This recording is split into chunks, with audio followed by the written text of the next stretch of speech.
దీపావళి పండుగ సందర్భంగా టపాస్ల దుకాణదారులు తప్పకుండా సంబంధిత డివిజనల్ స్థాయి పోలీస్ అధికారుల అనుమతి తీసుకోవాలని ఎస్పీ రోహిత్ రాజ్ తెలిపారు. ఈ సందర్భంగా టపాకాయల దుకాణదారులు తప్పకుండా కొన్ని నియమ నిబంధనలను పాటించాలని,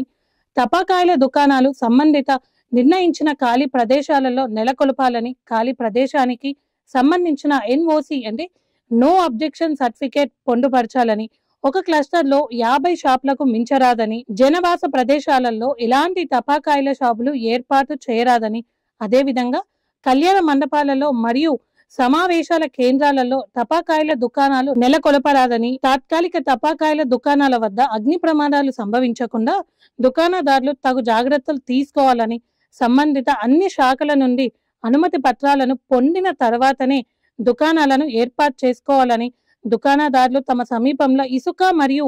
తగినంత నీటిని అందుబాటులో ఉంచుకోవాలని తెలిపారు. ఎవరైనా సంబంధిత డివిజనల్ పోలీస్ అధికారి నుండి అనుమతి లేకుండా టపాకాయల దుకాణాలు నెలకొల్పినట్లయితే వారిపై